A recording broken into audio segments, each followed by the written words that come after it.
History doesn't always arrive with the sound of trumpets. Sometimes it comes dressed in a new language, pretending to be something it's not. Today, it carries sleek digital contracts. It no longer arrives with columns of soldiers. It arrives with a board of directors and smiling investors. And if Africa is not careful, if our leadership is not alert, and if we the people stay asleep, history is about to repeat itself in a way that will take another century to undo. Welcome back to Power and Pulse. To our loyal subscribers, thank you for standing on the front lines of truth with us. And if you're joining this movement for the first time, you've arrived at the right moment. This is where we examine power under a microscope and make sure Africa's heartbeat is never ignored. So right now, beneath the polished speeches and the staged press statements, something old is happening again. A new scramble for Africa is unfolding, not announced, not declared, but clearly signaled in the halls of Paris. France has spoken, and when France speaks about Africa, the continent must listen, not with excitement, but with long, painful memory. President Emmanuel Macron has urged French companies to make African investment a top priority. That sounds like a simple positive sentence, doesn't it? But on this channel, we know that simple sentences often carry dangerous meanings. Invest massively in Africa. This isn't a suggestion, it is a strategic directive. When a president tells his multi-billion-dollar corporations where to focus, it means the state has identified a future there. And that future, according to France, is us. But here is the question I want you to answer in the comments right now.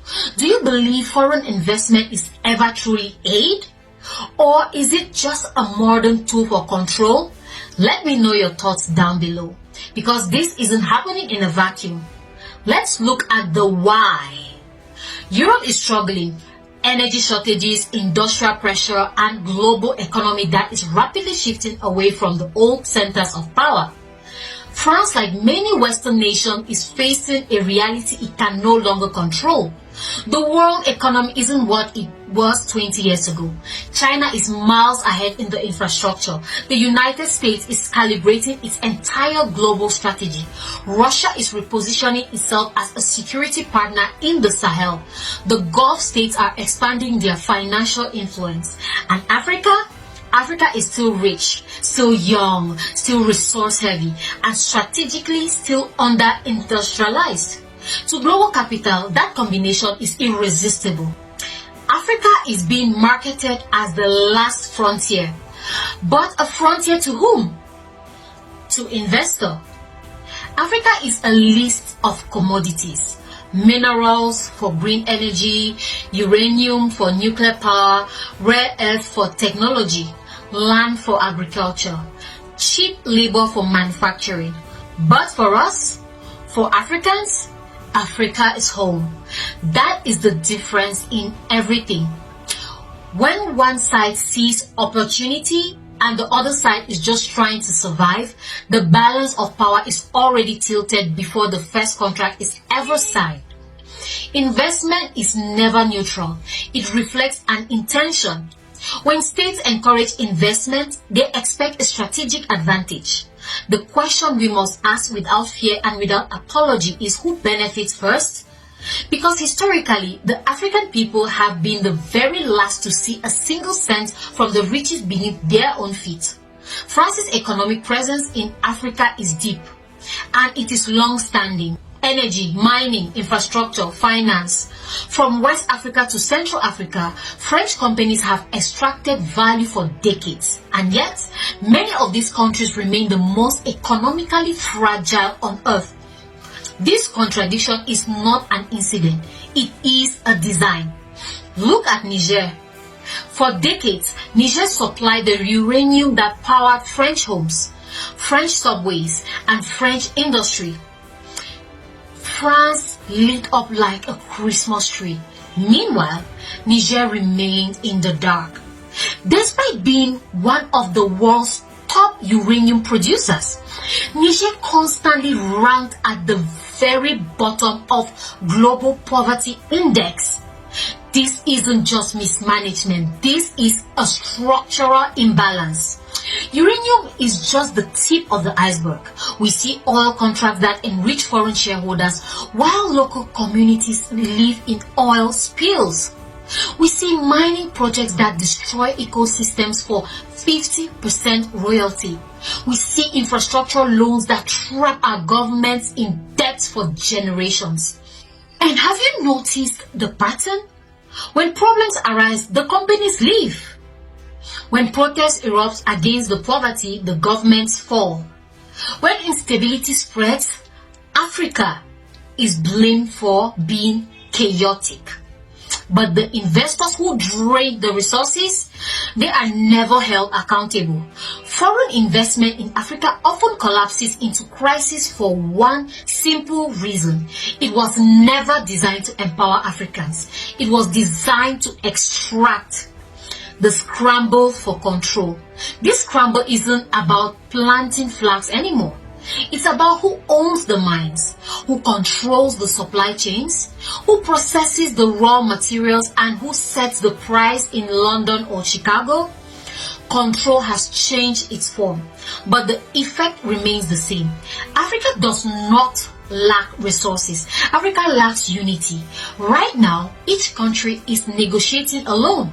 Each leader signs their own separate deal. Each contract weakens our collective power. Foreign investment understand this better than we do. They know that if they can divide the negotiations, they can lower the standards.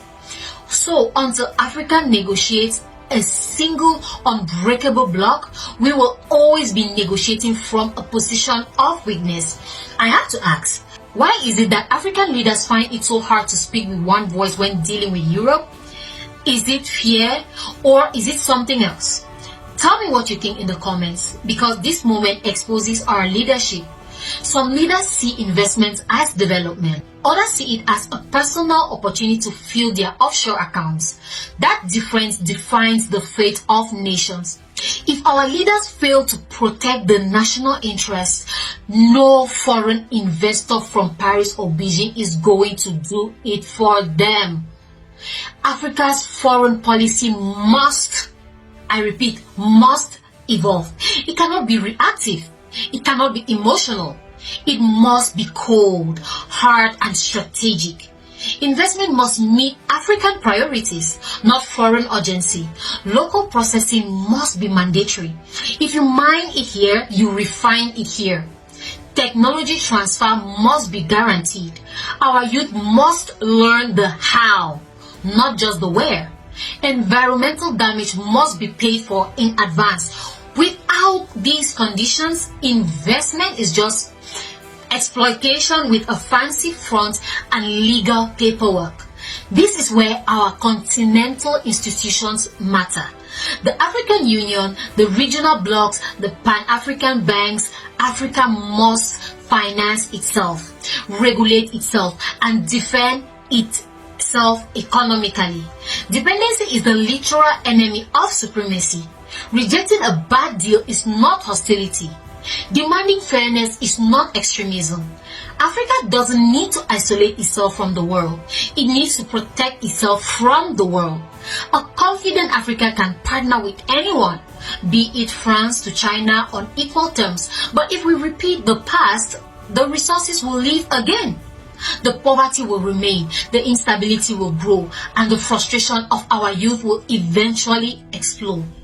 We stand at a rare moment in history. The truth is, right now, the world needs Africa more than Africa needs the world. That is our leverage, and we must use it wisely. This is not about rejecting investment. It is about redefining it. We must demand ownership, not just royalties. We must demand factories, not just export docks. We must demand skills, not just dependency. Anything less than that is surrender. History is watching us again, not from the pages of a textbook, but from the consequences of our choices today. Future generations will not forgive the leaders who sold their future for a quick cash payment or polite handshake in the Elysee Palace. This moment will define the next 50 years. The new scramble has already begun, not with armies but with boardrooms, not with conquest but with contracts. Africa has seen this story before. We know how it ends if we stay silent. The only difference is this time our awareness. And awareness is only power if it is used. This time, Africa must not just be rich in resources. We must be rich in strategy. Because history does not repeat itself by accident. It repeats itself when the lessons of the past are ignored. I'm your host Marie and you've been watching Power and Pause. If you believe it's time for Africa to rewrite the rules of the game, hit that like button, share this video with someone who needs to wake up, and most importantly, subscribe to join the pulse of the revolution, because the truth isn't just spoken, it's built. Stay vigilant, stay sovereign. We'll see you in the next one.